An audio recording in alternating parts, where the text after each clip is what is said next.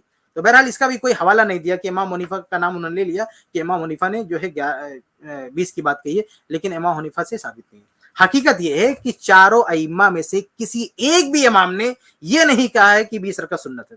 کسی ایک بھی امام نے نہیں کہا کہ 20 رکعت اللہ کے نبی صلی اللہ علیہ وسلم سے ثابت ہے یا صحابہ سے ثابت ہے یا سنت ہے. اس طرح کا دعویٰ، اس طرح کا بیان چاروں اماموں میں سے کسی ایک نے نہیں کہا ہے. امام ابو حنیفہ رحمہ اللہ سے تو کچھ ثابت نہیں ہے، امام مالک رحمہ اللہ سے، بلکہ اس کے برعکس یعنی 20 والی بات کسی نے نہیں کہی. اس کے برعکس اگر ہم دیکھیں تو امام مالک یعنی چاروں ائمہ میں امام ابو حنیفہ رحمہ اللہ سے تو کچھ ثابت نہیں، لیکن ان کے شاگرد 11 کی بات کر رہے ہیں. امام مالک کی بات کریں تو امام مالک کے بارے میں ابھی بات گزر چکی ہے کہ ان کے شاگرد بھی 11 کی بات کر رہے ہیں. اگر ہم امام احمد بن حنبل رحمہ اللہ کی بات کریں تو امام احمد رحمہ اللہ کوئی تعداد متعین مانتے نہیں ہے، اور وہی صورتحال، وہی معاملہ امام شافعی رحمہ اللہ کے ہے کہ امام شافعی رحمہ اللہ بھی کوئی متعین تعداد اس کو مسنون نہیں قرار دیتے. وہ تو کہتے ہیں کہ جتنا چاہے پڑھ سکتے ہیں، لیکن یہ امام شافعی رحمہ اللہ کا یہ موقف نہیں ہے کہ اللہ کے نبی صلی اللہ علیہ وسلم سے 20 رکعت ثابت ہے یا صحابہ کرام سے 20 رکعت ثابت ہے. بلکہ امام شافعی رحمہ اللہ کا موقف یہ ہے کہ اگر رکعتیں کم ہو تو زیادہ بہتر ہے، رکعتیں کم ہو تو زیادہ بہتر ہے. تو اگر رکعتیں کم کی بات کریں یعنی بڑی رکعات کے یعنی ان کے سامنے اگر تقابل رکھا جائے کہ اگر کوئی 40 رکعت پڑھ رہا ہے، کوئی 20 رکعت پڑھ رہا ہے، تو امام شافعی کہیں گے کہ 40 سے بہتر 20 ہے. تو ان کا اصول یہ کہتا ہے کہ اگر 20 کے مقابلے میں کوئی 11 کی بات کرے تو امام شافعی کا اصول کیا بنتا ہے کہ اس کے مقابلے میں 11 یہ بہتر ہے. کیونکہ امام شافعی رحمہ اللہ کا اصل موقف یہ ہے کہ رکعات کم ہو قیام لمبا ہو، رکعات کم ہو قیام لمبا ہو. تو خلاصہ یہ کہ چاروں ائمہ میں سے کسی ایک امام نے بھی یہ نہیں کہا ہے کہ 20 رکعت تراویح سنت ہے یا 20 رکعت پڑھنا چاہیے یا 20 رکعت پڑھنا زیادہ بہتر ہے. یہ کسی ایک امام نے بھی نہیں کہا، نہ امام ابو حنیفہ رحمہ اللہ نے، نہ امام مالک رحمہ اللہ نے، نہ امام شافعی رحمہ اللہ نے، نہ امام احمد بن حنبل رحمہ اللہ نے. بلکہ اس کے برعکس امام مالک رحمہ اللہ سے تو پوری صراحت ملتی ہے کہ 11 کی بات کرتے تھے. امام حنیفہ رحمہ اللہ کے شاگرد جو ہے 11 کی بات کر رہے ہیں. امام احمد بن حنبل رحمہ اللہ کی کسی تعداد کو مانتے ہی نہیں ہے. امام شافعی رحمہ اللہ کہتے ہیں کہ جتنی کم ہو وہی بہتر ہے. اگر وہ 40 کے مقابلے میں 20 کی بات کہی جائے تو کہیں گے کہ 40 کی بنسبت جو ہے 20 رکعت یہ بہتر ہوگی کیونکہ یہ کم ہے. تو وہ اصول بیان کرتے ہیں کہ رکعتیں کم ہو قیام لمبا تو زیادہ بہتر ہے. اب 20 کے مقابلے میں آپ ان سے کہیں گے 11 کی بات، تو 11 ان کے اصول کی روشنی میں 20 کی بنسبت 11 جو ہے زیادہ بہتر ہے. تو یہ دعویٰ کرنا کہ ائمہ جو ہے 20 رکعت کے قائل تھے یہ غلط بات ہے. چاروں ائمہ میں سے کسی کا بھی یہ موقف نہیں تھا کہ 20 رکعت سنت ہے یا اس کو پڑھنا زیادہ افضل ہے. بخاری کی حدیث ہے نا، اس کا تراویح سے کوئی تعلق نہیں ہے. بخاری میں آتا ہے نبی رمضان اور غیر رمضان میں 8 پڑھتے تھے، اس کا تراویح سے کوئی تعلق، وہ تو غیر رمضان میں بھی تھی. اتنی سینس نہیں ہے یار، آپ ہمیں قرآن و حدیث سکھا رہے ہو اور ہمیں اپنا مقلد بنا رہے ہو. اتنی سینس نہیں ہے. آپ کو معلوم ہے کہ علامہ انور شاہ کشمیری رحمہ اللہ یہ جو ہے فقہ حنفی سے تعلق رکھتے ہیں، اور اس حدیث پر تو ہم بہت ساری باتیں کہہ سکتے ہیں، بہت کچھ کہا جا سکتا ہے کہ اس حدیث کا جو ہے کیا، اس کا کیا مطلب ہے، اس کا کیا تعلق ہے. لیکن آپ دیکھیں کہ آپ کے جو بزرگ ہیں ان کا بھی یہی کہنا ہے کہ یہ جو صحیح بخاری کی روایت ہے اس سے وہ بھی یہی مانتے ہیں کہ اس سے مراد کیا ہے، اس سے مراد رکعت تراویح ہے. علامہ انور شاہ کشمیری نے تو باقاعدہ لکھ رکھا کہ یہ مانے بغیر کوئی چارے کار ہی نہیں ہے کہ اللہ کے نبی صلی اللہ علیہ وسلم کی جو نماز ہے، تراویح کی نماز ہے، وہ 11 رکعت ہے. یہ اور 20 رکعت والی روایت کو انہوں نے ضعیف قرار دیا، اس کو انہوں نے تسلیم کیا. آپ جو کہہ رہے ہیں کہ وہ الگ نماز تھی، یعنی رمضان میں پڑھتے تھے، غیر رمضان میں پڑھتے تھے، بھائی وہی تو تہجد کی نماز ہے، وہی تو تراویح ہے.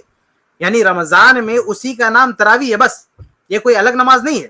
آپ اس کو الگ ثابت کر رہے ہیں تو آپ کے ذمہ یہ ثبوت دینا لازم ہے کہ آپ اس چیز کو ثابت کریں کہ اللہ کے نبی صلی اللہ علیہ وسلم نے تراویح بھی پڑھی ہو اور تہجد بھی پڑھی ہو. کوئی ایک روایت لے کر آئیں کہ خود علامہ انور شاہ کشمیری نے یہ بات کہی ہے کہ کسی بھی روایت سے ثابت نہیں ہے کہ اللہ کے نبی صلی اللہ علیہ وسلم نے تراویح بھی پڑھی ہو اور تہجد بھی پڑھا ہو. تو آپ کہہ رہے ہیں وہ الگ نماز تھی. وہ الگ نماز نہیں تھی. یہ وہی نماز ہے جس کی کیفیت رمضان میں کچھ بدل جاتی ہے تو اس کیفیت کی وجہ سے اسی کا نام جو ہے تراویح. اور یہ تراویح بھی اللہ کے نبی کا دیا ہوا نام نہیں ہے, نہ صحابہ کا دیا ہوا نام ہے. یہ تو بعد کے علماء نے اس کا جو ہے تراویح نام دیا ہوا ہے. یہ لفظ تراویح یہ نہ صحابہ یا نہ نبی کا دیا ہوا نام ہے, نہ صحابہ کا دیا ہوا نام ہے. یہ بعد کے لوگوں نے یہ دیا ہوا نام ہے. اصل جو روایات میں ملتا ہے وہ قیام رمضان, صلاۃ اللیل, قیام اللیل, اس طرح کی روایت ملتی ہے. صحیح بخاری میں کیا من قام رمضان, جو رمضان میں قیام کرے. کیا مراد ہے اس سے؟ مراد وہی قیام رمضان یعنی صلاۃ التراویح ہے. تو بہرحال یہ دونوں ایک ہی نماز ہے. آپ جو سینس کی بات کر رہے ہیں, آپ دیکھیں امام بخاری رحم اللہ نے اس روایت کو نقل فرما اپنی کتاب جو ہے صحیح بخاری میں, اور وہاں پہ کیا چیپٹر کیا ہے؟ صلاۃ التراویح. اور یہ جو دیوبندی حضرات نے چھاپا ہے اس کو کنارے کر دیا. صلاۃ التراویح کیا کیا, ان کے یہاں سے جو نسخہ چھپا ہوا ہے وہ بھی کہاں ہے, اس میں بھی صلاۃ التراویح لکھا ہوا ہے, لیکن کہاں پہ لکھا ہوا ہے؟ وہ سائٹ میں, یعنی پیج کے جو ہے ایک طرف سائڈ میں کنارے لکھا ہوا اور نون لگا کے لکھا ہوا ہے, یعنی کسی نسخے میں یہ لکھا ہوا صلاۃ التراویح. باقی جو عرب سے صحیح بخاری چھپی ہے اس کو آپ دیکھیں گے تو اس میں صاف لکھا ہوا کتاب صلاۃ التراویح. تو امام بخاری رحم اللہ کا یہ چیپٹر قائم کرنا صلاۃ التراویح اور اس کے اندر اس روایت کو لانا, گویا کہ امام بخاری رحم اللہ کا بھی یہی فہم ہے کہ وہ جو نماز ہے رمضان کی وہ وہی نماز جو ہے تراویح ہے. بلکہ اب جب پوچھا گیا اما عائشہ رضی اللہ تعالی عنہا سے کہ رمضان میں اللہ کے نبی صلی اللہ علیہ وسلم کی نماز کیسی ہوتی تھی, تو اما عائشہ رضی اللہ عنہ کا جو یہ جواب ہے, چاہے رمضان ہو چاہے غیر رمضان, مطلب یہ ہے کہ اس میں بھی رکعت وہی تھی. یعنی اما عائشہ رضی اللہ تعالی عنہ کا یہ فرمانا کہ جو غیر رمضان میں جو تعداد تھی وہی تعداد رمضان میں بھی ہے, اس بات کی دلیل ہے کہ غیر رمضان کی جو تہجد ہے اور رمضان کی جو تراویح دونوں ایک ہی ہے, وہ دونوں ایک ہی ہے.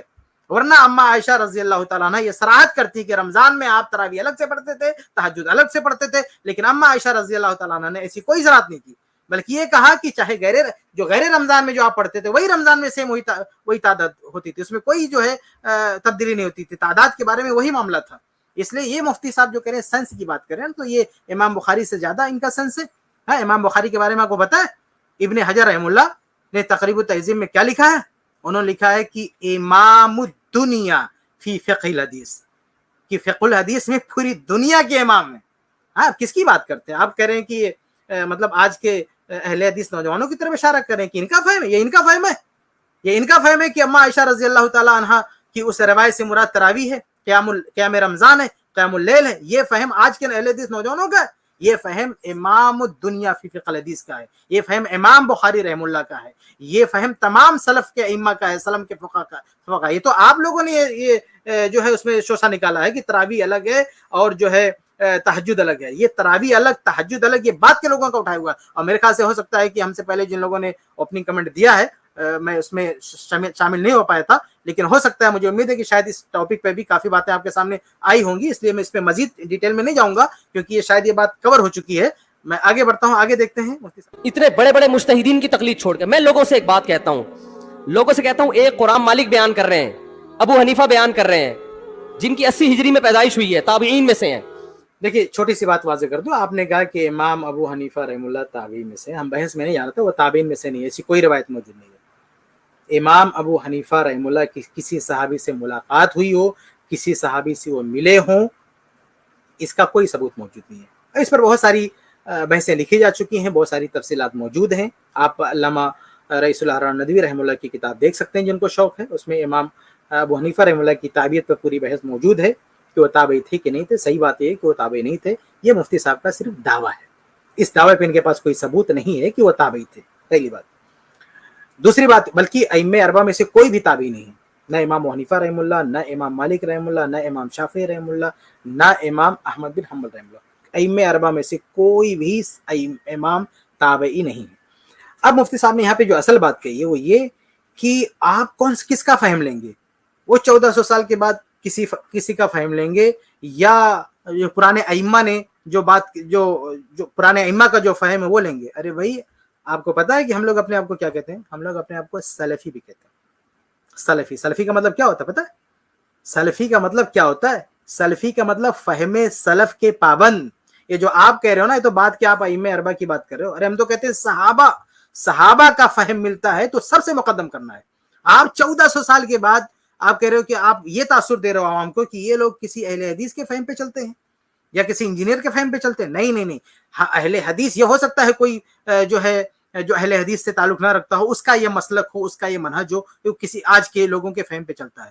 لیکن ہمارا جو منہج ہے، ہمارا جو مسلک ہے، ہمارا جو ماننا ہے، ہماری جو آئیڈیالوجی ہے، وہ یہ فہم سلف، اتباع الدلیل بے فہم سلف.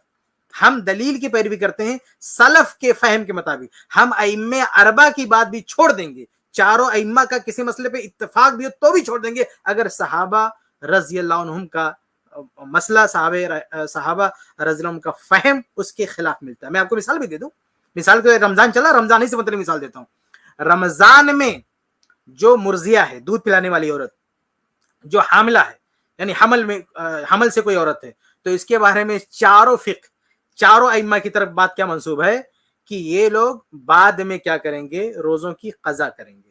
بعد میں روزوں کی قضا کریں گے. جبکہ صحابہ کرام سے آثار کیا ملتے ہیں؟ صحابہ کرام کا فہم کیا ہے؟ صحابہ کرام کا فتویٰ کیا ہے؟ اچھا، اس بات کو میں نے طلاق والی کتاب میں لکھا ہے. طلاق والی کتاب میں میں نے ایسے 10 مسائل بیان کیے ہیں جس پر ائمہ اربعہ کا اتفاق ہے یا مذاہب اربعہ کا اتفاق ہے، لیکن حق اس کے علاوہ ہے. ایسی میں نے کئی مثالیں دی ہیں. اسی میں سے یہ مثال بھی ہے کہ صحابہ کرام کا فہم ہمارے سامنے موجود ہے. وہ کہتے ہیں کہ جو مرضیہ ہو یا حاملہ ہو، عبداللہ بن عباس رضی اللہ تعالیٰ عنہ، عبداللہ بن مسعود رضی اللہ تعالیٰ عنہ، ایسے بعض صحابہ کرام سے یہ چیز منقول ہے. یہ ہماری کتاب میں آپ دیکھ سکتے ہیں ڈیٹیل. تو صحابہ کرام کا یہ فہم اور متفقہ فہم ہے، یعنی اس فہم کے برخلاف کسی دوسری صحابی سے کوئی روایت بھی موجود نہیں. اس لیے ہم کیا کہتے ہیں؟ ہم کہتے ہیں دیکھو، جب صحابہ کرام سے فہم مل گیا نا، تو اس فہم کے برخلاف چاہے ائمہ اربعہ ہوں، چاہے بعد کے علماء ہوں، ہم ان کی بعد کے لوگوں کی فہم نہیں دیں گے. بھائی، جو صحابہ نبی کے براہ راست شاگرد ہیں، جن صحابہ نے اللہ کے نبی صلی اللہ علیہ وسلم سے پڑھا ہے، ان کے سامنے بیٹھے ہیں، اٹھے بیٹھے ہیں، ان کی حدیثوں کو ڈائریکٹ سنا ہے اور ان سے دین سیکھا ہے، اگر وہ دین کے بارے میں کوئی رائے رکھتے ہیں، کوئی بات کہتے ہیں، کوئی فہم رکھتے ہیں، تو اس کے خلاف قیامت تک پیدا ہونے والے بڑے سے بڑا امام ہو، بڑے سے بڑا عالم ہو، لیکن صحابہ کرام کے فہم کے خلاف اگر اس کا فہم ہے تو ہم صحابہ کرام کے فہم کو مقدم کرتے ہیں. تو یہ ہے، اسی وجہ سے ہم اپنے آپ کو سلفی بھی کہتے ہیں. اور جب ہم اپنے آپ کو اہل حدیث کہتے ہیں نا، تو اہل حدیث کا مطلب یہ ہے قرآن کو بھی حدیث کہا جاتا ہے، حدیث کو بھی حدیث، اور صحابہ کے جو آثار ہیں نا ان کو بھی حدیث کہا جاتا ہے. تو جب ہم اہل الحدیث کہتے ہیں، اس لیے ہمارا نام اہل حدیث بھی ہے، اہل اثر بھی ہے. تو اہل حدیث کا مطلب قرآن والے، حدیث والے اور صحابہ کرام کے آثار والے. تو اہل حدیث کا یہ مطلب ہوتا ہے. اہل حدیث کا مطلب نہیں قرآن اور حدیث اور سمجھ آج کی، نہ قرآن حدیث اور سمجھ بھی صحابہ کرام کی، فہم بھی صحابہ کرام کا. اس لیے دوسرا ہمارا ٹائٹل کیا ہے، دوسرا ہمارا نام کیا ہے؟ سلفی. تو سلفی کا مطلب کیا ہے؟ صحابہ کرام کے فہم کو، صحابہ کرام کی رائے کو، صحابہ کرام کے اجتہاد کو ہم مقدم کرتے ہیں بعد کے تمام لوگوں کے اجتہاد پہ. آپ عوام کو یہ پٹی پڑھا رہے ہو کہ یہ لوگ 1400 سال کے بعد کا فہم لیتے ہیں اور ائمہ اربعہ کا فہم چھوڑ دیتے ہیں. ہم کہتے ہیں ہم صحابہ کرام کا فہم لیتے ہیں اور صحابہ کرام کے بعد آنے والوں کے فہم کو چھوڑ دیتے ہیں اگر صحابہ کرام کے فہم کے خلاف ہو تو بہرحال جو سچی بات ہے وہ پیش کرنا ہے. ابھی میں آپ کے سامنے یہ کہوں کہ جو ہے اسی بات کو پلٹ دوں کہ یہ مفتی صاحب کی، یعنی 1400 سال کے بعد مفتی صاحب کا فہم لے رہے ہو. کس کا فہم لے رہے ہو آپ؟ مفتی صاحب کا فہم لے رہے ہو یا آپ صحابہ کرام کا فہم لے گو؟ اب مفتی صاحب کی بات کہاں جا کے اینڈ ہوتی ہے؟ وہ بھی حدیث رسول نہیں، وہ بھی کہتے ہیں امام ابو حنیفہ، حالانکہ وہ 20 رکعت تراویح ان سے ثابت بھی نہیں ہے، پھر بھی زبردستی منسوب کیے جا رہے ہیں کہ امام ابو حنیفہ رحمہ اللہ کی طرف سے. لیکن اگر مان بھی لیں کہ امام ابو حنیفہ رحمہ اللہ نے کیا کچھ کہا، تو امام ابو حنیفہ رحمہ اللہ کی فہم کو یا ان کی بات کو پیش کرنے والے کون ہیں؟ آپ ہیں. تو اگر ہم یہ کہیں، یعنی اگر آپ کا عقیدہ ہے کہ امام ابو حنیفہ رحمہ اللہ کی ترجمانی کر رہے ہیں، تو اگر میں یہ کہوں کہ یہ مفتی صاحب، یہ 1400 سال کے بعد مفتی صاحب جو بتا رہے ہیں، تم ان کی بات مان لو، تو ان کی تقلید کر رہے ہو، تو بتائیے آپ کیا کہیں گے؟ کہ آپ کی تقلید ہو رہی ہے یا امام حنیفہ رحمہ اللہ کی تقلید ہو رہی ہے؟ آپ اگر کہیں کہ آپ صرف بتانے والے ہیں، تقلید آپ امام حنیفہ رحمہ اللہ کی کرا رہے ہیں، تو بھائی ہم بھی صرف بتانے والے ہیں، ہم اتباع اللہ کے نبی کی کروا رہے ہیں اور فہم صحابہ کرام کا پیش کر رہے ہیں. ہم اہل حدیث یہ نہیں کر رہے ہمارے گھر کا فہم ہے، نہیں، ہمارا یہ مسلک نہیں. ہم نے تو بھائی اپنے نام میں باقاعدہ اپنا نام، اپنے آپ کو موسوم کر رکھا ہے سلفی سے. یعنی ہمارا نام، ہمارا ٹائٹل، ہمارا جو لقب ہے وہی چیخ کر بتا رہا ہے کہ ہم فہم کس کا لیتے ہیں؟ ہم فہم سلف کا لیتے ہیں، ہم فہم آج کے لوگوں کا نہیں لیتے ہیں. تو آج کے جو نوجوان یا اہل حدیث یا کوئی بھی ہو، اگر وہ اپنا فہم پیش کرتا ہے اور سلف کے فہم سے ٹکراتا ہے تو اس فہم کی ہماری نظر میں کوئی حیثیت نہیں ہے، اس کی ہماری نظر میں کوئی مقام مرتبہ نہیں ہے۔ اس لیے یہ غلط لوگوں کے ذہنوں میں یہ غلط بات مت ڈالیں کہ آج کے لوگوں کے فہم پہ چلے، نہیں، ارے ہم تو آپ سے بھی ایڈوانس ہیں، آپ سے بھی اوپر ہیں، آپ تو جا کے ائمہ اربعہ میں سے کسی امام پر رک جاتے ہیں، ہم اس سے بھی اوپر اٹھتے ہیں، ہم صحابہ کرام پر جاتے ہیں کہ اللہ کے نبی صلی اللہ علیہ وسلم کے الفاظ کے جو معانی، حدیثوں کا جو مفہوم صحابہ کرام نے سمجھا، اس سے بہتر کسی کے سامنے ہو سکتی۔ تو اس رکعت تراویح کے بارے میں چونکہ صحابہ کرام کا فہم، صحابہ کرام کا عمل آئینے کی طرح بالکل صاف ہے کہ وہ 11 رکعت تراویح پڑھتے تھے، 11 رکعت تراویح سے زائد پڑھنا کسی بھی صحابی سے ثابت نہیں ہے، اس لیے ہم کہتے ہیں اسی کو مقدم کریں گے بعد کے سارے لوگوں پر۔ تم امام شافعی کو چھوڑ رہے ہو، تم امام ابو حنیفہ کو چھوڑ رہے ہو، تم امام مالک کو چھوڑ رہے ہو، تم احمد بن حنبل جیسے محدث اور فقیہ جو امام بخاری کے استاذوں میں ہیں ان کو چھوڑ کر فالو کس کو کر رہے ہو؟ انجینئر کو، اور تم کہہ رہے ہو ہم صرف قرآن و حدیث کو۔ نہیں مفتی صاحب، نہیں، ان چاروں میں سے کسی کا بھی 20 رکعت تراویح کی تعلیم نہیں ہے۔ آپ کا مسئلہ ہے کہ آپ نے ان چاروں کو چھوڑ دیا ہے، آپ نے ان چاروں کو چھوڑ دیا اور صحابہ کرام کو بھی چھوڑ دیا ہے، اور ہمارا معاملہ کیا ہے کہ ہم صحابہ کرام رضی اللہ تعالیٰ عنہم کے موقف پر ہیں، ہم صحابہ کرام رضی اللہ تعالیٰ عنہم کے عمل پر ہیں، اور وہ عمل جو اللہ کے نبی صلی اللہ علیہ وسلم سے بھی ثابت ہے۔ تو ہم سنت رسول پر بھی عمل کر رہے ہیں اور سنت صحابہ پہ بھی عمل کر رہے ہیں، فہم صحابہ پہ بھی عمل کر رہے ہیں۔ آپ نے آج یعنی مفتی آج اپنے عوام سے آپ کریں، آپ کی عوام نے آپ جیسے لوگوں کی بات سن کے کس کو چھوڑ دیا ہے؟ صحابہ کو چھوڑ دیا ہے، اللہ کے نبی صلی اللہ علیہ وسلم کی واضح حدیث کو چھوڑ دیا ہے، اور اگر آپ فہم کی بات کریں تو آپ نے صحابہ کرام کے فہم کو چھوڑ دیا ہے۔ حتیٰ کہ ائمہ اربعہ جن کا آپ نام لے رہے ہیں، آپ الزام لگا رہے ہیں کہ ان لوگوں نے ائمہ اربعہ کو چھوڑ دیا، بھائی ائمہ اربعہ کا وہ ماننا ہی نہیں ہے، اگر وہ ماننا ہوتا بھی، اگر ائمہ اربعہ کی وہ رائے ہوتی بھی تو بھی صحابہ کے خلاف تھی تو ہم چھوڑ دیتے۔ آپ سمجھ رہے ہیں؟ تو ہم اپنی رائے کے مقابل میں ائمہ اربعہ کی رائے نہیں چھوڑتے ہیں، ہم صحابہ کرام رضی اللہ عنہم کے مقابلے میں ائمہ اربعہ کی رائے چھوڑتے ہیں۔ اگر صحابہ کے خلاف ائمہ اربعہ کی رائے ہے تو ہم صحابہ کی رائے کو لیں گے، ائمہ اربعہ کی رائے نہیں لیں گے۔ تو آج ہم یہ نہیں کہتے ہماری بات مان لو، یہ تو آپ کہہ رہے ہو نا، یہ تو آپ اپنے گھر سے کہہ رہے ہو 20 رکعت آپ شور مچائے جا رہے ہو، 20 رکعت نہ اللہ کے نبی سے ثابت، نہ صحابہ کرام سے ثابت، نہ ائمہ اربعہ سے ثابت، کسی سے ثابت نہیں ہے۔ آج کے جو مقلدین ہیں آج کے، یہ ان لوگ اپنی گھر کی بات ہے، وہ اپنے گھر سے شور مچائے جا رہے ہیں 20 رکعت سنت کے نام سے، یہ لوگ اپنی تقلید کروا رہے ہیں، یہ مقلدین آج ائمہ اربعہ کی بھی تقلید نہ کروا رہے ہیں، یہ اپنی تقلید کروا رہے ہیں، خود کی تقلید کروا رہے ہیں۔ اس بات کو نہ یہ نبی سے ثابت کر سکتے، نہ صحابہ سے ثابت کر سکتے، نہ ائمہ سے ثابت کرتے۔ اگر وہ کسی کے بارے میں دکھائیں گے بھی نا کہ انہوں نے 11 رکعت سے زیادہ پڑھا ہے تو انہوں نے نفل سمجھ کے پڑھا، اس کو سنت نہیں بولا ہے، انہوں نے سنت نہیں، ان کا اپنا اجتہاد تھا کہ چلو ہم زیادہ پڑھ لیتے ہیں، لیکن ہم کہتے ہیں اس اجتہاد سے بھی بہتر صحابہ کا اجتہاد ہے، اس اجتہاد سے بھی بہتر صحابہ کرام کا عمل ہے۔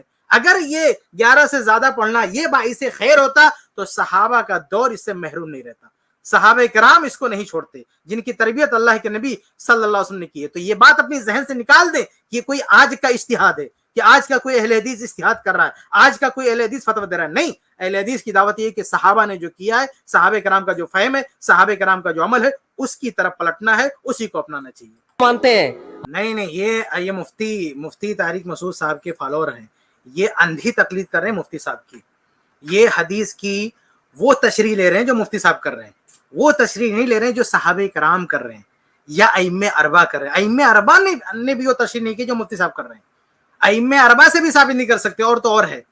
تو بھائی یہ کہہ رہے ہیں کہ آج کوئی تشریح کر رہا ہے، آج کوئی تشریح نہیں کر رہا ہے، یہ صحابہ کرام رضی اللہ تعالیٰ عنہ کی تشریح ہے، یہ ان کا فہم ہے، یہ ان کا عمل ہے۔ تو اس طرح سے آپ بات گھمائیے نہیں، لوگوں کو کنفیوز نہ کریں، لوگوں سے یہ نہ کہیں کہ بھائی یہ آج کی ان لوگوں کو ماننے، نہیں، یہ لوگ اپنی بات نہیں کر رہے ہیں، ان کا اپنا اجتہاد نہیں ہے، یہ صحابہ کرام کا اجتہاد کر لیں، صحابہ کرام کا عمل ہے، صحابہ کرام کا اسوہ ہے، صحابہ کرام کی سنت ہے۔ تو صحابہ کرام کی سنت اگر ہمارے پاس آ گئی، اللہ کے نبی صلی اللہ علیہ وسلم کی حدیث بھی اس کے خلاف نہیں ہے، تو حدیث رسول اور سنت صحابہ جس پر متفق ہے، سب ایک ہی بات ہے، تو اس کے مقابل کسی کی بھی بات آئے گی تو ہم اسے دیوار پہ مار دیں گے، حالانکہ کسی کی بات بھی ثابت ہی نہیں ہے، جو کچھ ہے ان کا اپنا اختیار ہے، لیکن ائمہ اربعہ یا کسی بھی مستند امام سے یہ ثابت نہیں ہے کہ 20 رکعت تراویح سنت ہے، وہی ہم کو کہنا ہے۔ یہ آج کے مقلدین، چاہے وہ حنابلہ ہوں، چاہے وہ حنفیہ ہوں، یہ آج کے مقلدین شور مچا رہے ہیں 20، یہ سارا شور شرابہ آج کے لوگوں کا ہے، ورنہ پرانے لوگوں نے 8 سے زیادہ پڑھا ہوگا لیکن یہ شور نہیں کیا ہے، یہ دعویٰ نہیں کیا ہے، انہوں نے یہ دعویٰ نہیں کیا یہی سنت رسول ہے, انہوں نے اپنے حساب سے سمجھا, انہوں نے خود کہا یہ بھائی ہماری سمجھ ہے, تو بھائی ہم آپ کی سمجھ ہے آپ اپنے پاس رکھو, لیکن ہمیں صحابہ کرام کی سمجھ زیادہ پیاری ہے, ہم صحابہ کرام کی سمجھ سے آگے نہیں بڑھنا چاہتے, آپ کو بڑھنا آپ بڑھو. تو ہمارا جو ہم 20 رکعت تراویح اور 8 رکعت تراویح کے مسئلے میں مسئلہ ہمارے اجتہاد کا نہیں ہے بلکہ صحابہ کرام کے عمل کا ہے, ان کی سنت کا ہے, تو ہم ان کی سنت پہ چلتے ہیں. امام مالک کی حدیث ہے, اس 8 رکعت پہ امام مالک نے فتویٰ نہیں دیا. کیوں؟ اس لیے کہ وہ حدیث مضطرب ہے, اس میں راوی ایک بیان پہ ٹکتا نہیں ہے, کہیں 20 بیان کرتا ہے کہیں 8. جب راوی کے بیان میں تضاد ہو تو حدیث مضطرب ہونے کی وجہ سے رد ہو جاتی ہے. اور میں آخری بات کر کے بیان کو ختم کرتا ہوں. کس نے کہا کہ مضطرب حدیث ہے؟ وہ کس نے کہا؟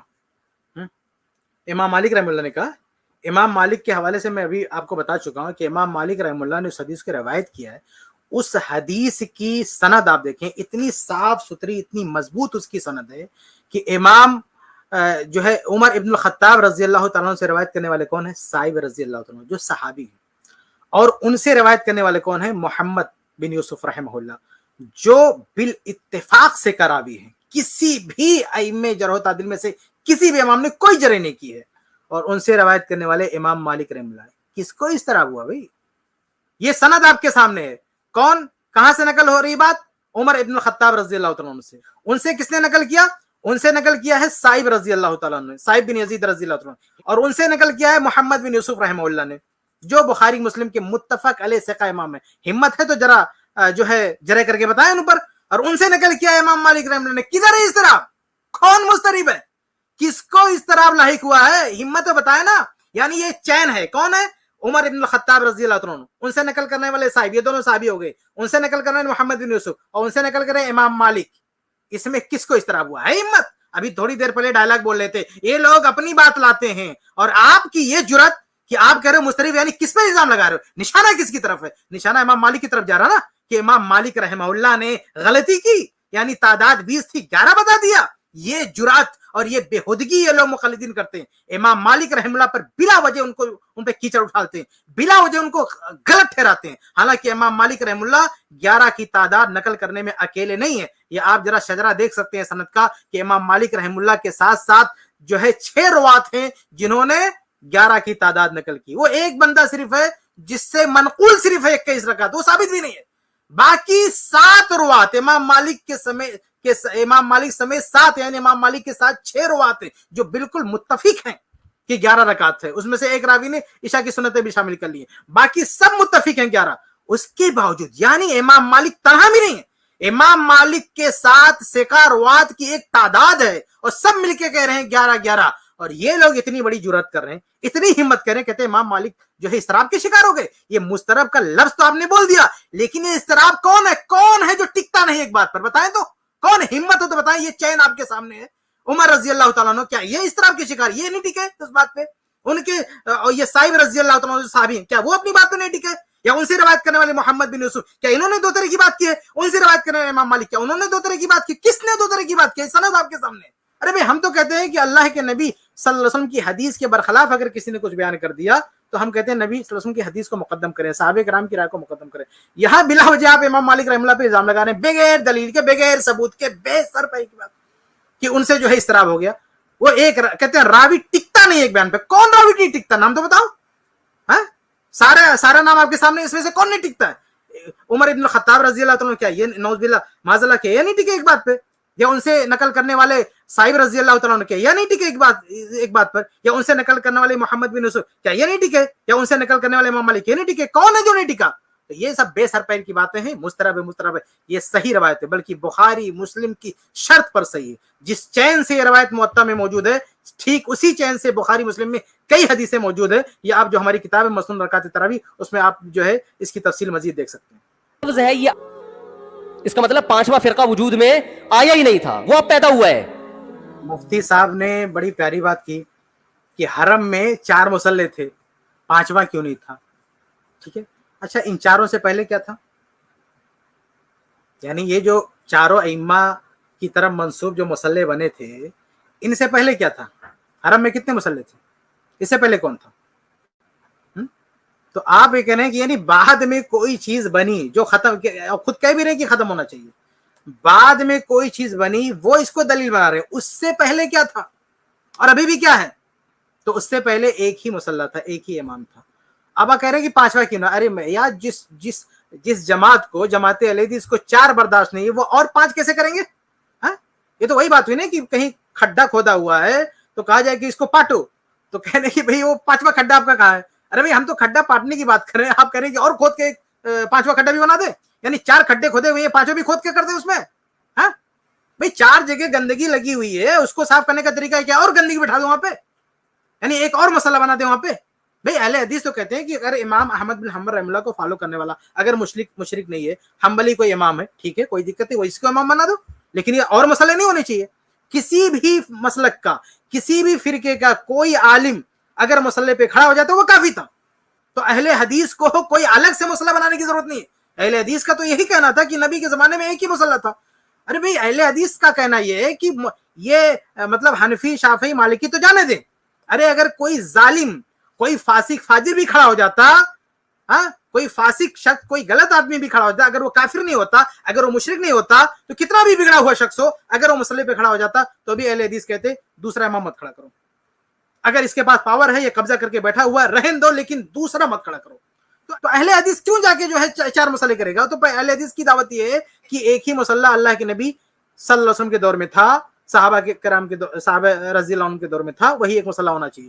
جب اہل حدیث 4 کو برداشت نہیں کر رہا تو یہ 5واں کیسے کھڑا کرے گا؟ وہ تو یہ کہہ رہے ہیں نہیں 5واں بتاؤ اہل حدیث کا, 5واں کیوں بتائے گا؟ کیا اہل حدیث نے, آپ مسئلے کی بات کرتے ہیں, ہم کہتے ہیں اہل حدیث نے کوئی فقہ بھی مرتب نہیں کی اپنی, کیونکہ اہل حدیث کیا کہتے ہیں کہ صحابہ یعنی قرآن اور حدیث اور صحابہ کرام کے جو آثار ہیں, صحابہ کرام کے آثار, یہی ہماری فقہ ہے, یہی فقہ اہل حدیث ہے. صحابہ کرام کے آثار, صحابہ کرام کے فتاوا, صحابہ کرام کا فہم, یہی. اسی لیے آپ جیسے احناف کی ہے ہدایہ, مالکیہ کی مدونہ, حنابلہ کی مغنی, ایسے جو ہے مجموع شوافی کی, سب کی اپنی اپنی کتابیں فقہ کی, لیکن اہل حدیث نے ایسی کوئی فقہی کتاب مرتب نہیں کی ہے. مفتی صاحب تو یہ بھی دعوت دیتے ہیں نا کہ اہل حدیث کو اپنا کوئی فتاوا مرتب کر دینا چاہیے. بھئی اہل حدیث کہتے ہیں کہ یہ چاروں جو مرتب ہوئے ہیں, اہل حدیث کا کہنا ہے کہ اس طرح سے الگ الگ فقہ بھی نہیں مرتب ہونی چاہیے. ہاں صحابہ کرام کے آثار آپ ان کو جمع کرو, صحابہ کرام کے آثار کی روشنی میں اگر صحابہ کرام کا اجتہاد موجود ہے, فتویٰ موجود ہے, اسی فتوے کو آپ آگے بڑھاؤ.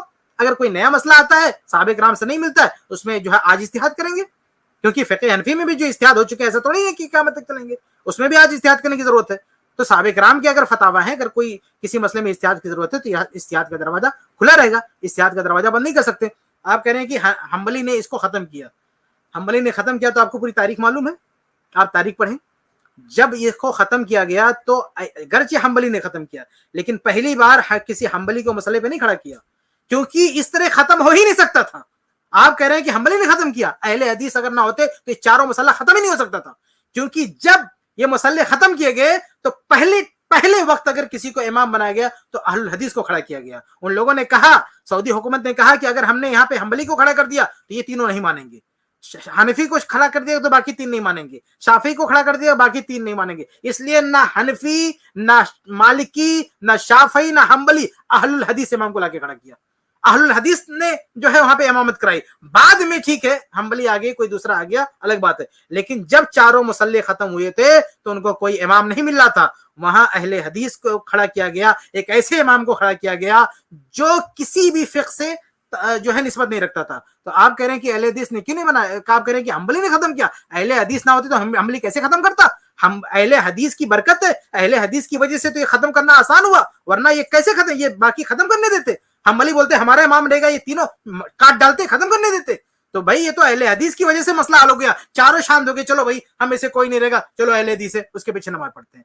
تو یہ مسئلہ خلاصہ یہ ہے کہ یہ جو 4 مسئلے تھے, 4 مسئلے کے جب قائل ہی نہیں اہل حدیث تو 5واں کیسے کھڑیں گے؟ جن کو 4 نہیں برداشت ہے وہ 5واں کیسے کھڑیں گے؟ ان کی تو دعوت یہی ہے کہ جیسے پہلے ایک مسئلہ تھا ویسے ہونا چاہیے, اور بعد میں جب موقع ملا یہ مسئلے ختم کیا جا رہے تھے تو انہوں نے آگے بڑھ کے امامت کروائی اور یہ ختم کیا گیا. تو آپ کہہ رہے ہیں کہ اہل حدیث جو ہے 5واں کیوں نہیں کیا؟ بھائی اہل حدیث تو آ کے مسئلے پہ کھڑا ہوا, جب چاروں کو بھگایا گیا نا تو اہل حدیث آ کے کھڑا ہوا.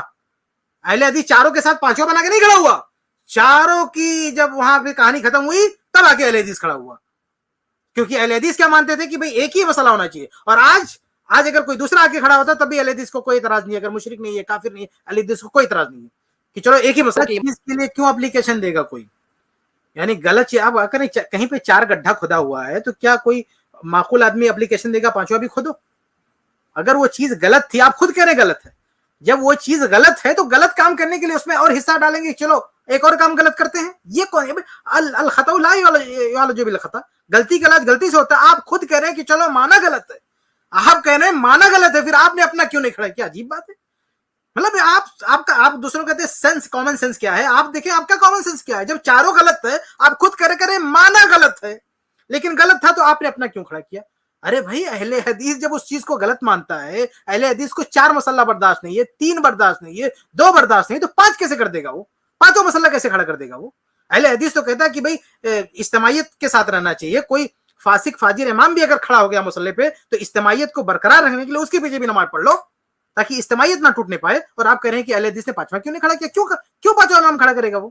بہرحال اہل حدیث کی برکت سے وہ ختم ہوا. جب یہ حنابلہ نے ختم کیا اس کو تو سب سے پہلے اہل حدیث آ کے وہاں پہ کھڑا ہوا، تو اہل حدیث ہی کی برکت سے وہ چاروں مسئلے ختم ہوئے. اور جو عہد رسالت میں ہو رہا تھا، عہد صحابہ میں ہو رہا تھا، وہی الحمدللہ اب ہونے لگا. ایک مسئلہ ہو تو اہل حدیث کی دعوت ہی وہی تھی، اہل حدیث کی وہی دعوت تھی نا کہ صرف ایک مسئلہ ہو تو اہل حدیث کی وہی دعوت تھی. تو جب اس کا موقع ملا تو اہل حدیث نے پورا سپورٹ کیا کہ ٹھیک ہے. اہل حدیث نے کبھی مخالفت کیا؟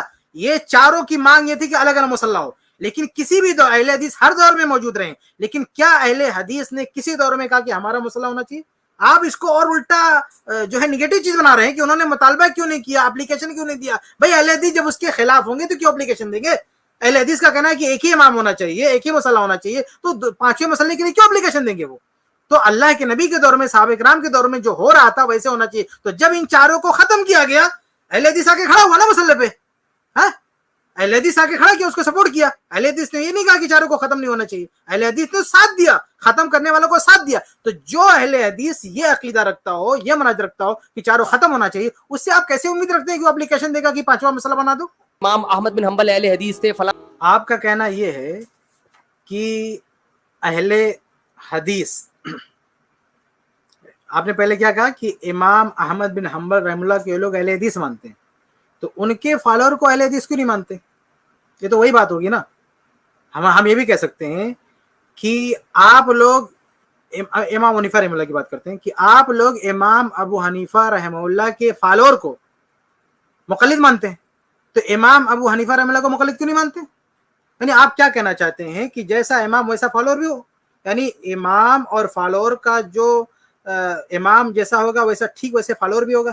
یعنی اگر امام مجتہد ہے تو فالوور بھی مجتہد ہے، امام مقلد ہے. یعنی فالوور اگر مجتہد ہے تو امام بھی مجتہد ہے، فالوور اگر مقلد ہے تو امام بھی مقلد ہے. تو میں آپ سے پوچھتا ہوں کہ آپ لوگ امام حنیفہ رحمہ اللہ کے ماننے والوں کو مقلدین بولتے ہیں، سب کو کہتے ہیں مقلد، تو امام صاحب کو مقلد کیوں نہیں بولتے؟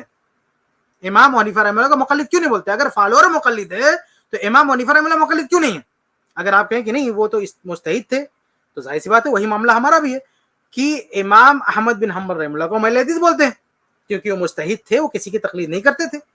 تو جب امام احمد بن حنبل رحمہ اللہ مجتہد ہیں، وہ کسی کے مقلد نہیں ہے، تو بھائی ان کو ہم کیسے جو ہے ان کے فالوور کو، اور ان کے جو فالوور ہیں ان کی تقلید کرتے ہیں، تو ان کی جو تقلید کریں گے ہم کیسے ان کو جو ہے اہل حدیث بول دیں گے؟ ہاں اگر کوئی سب برائے نام نسبت رکھتا ہے، حنبلی کہتا ہے کوئی برائے نام، لیکن اس کا منہج، اس کا پورا طریقہ اہل الحدیث کا ہو تو ہم کہیں گے وہ اہل حدیث ہے، بھلے اس کے نام کے ساتھ ایک نسبت جڑی ہوئی ہو کسی بھی وجہ سے.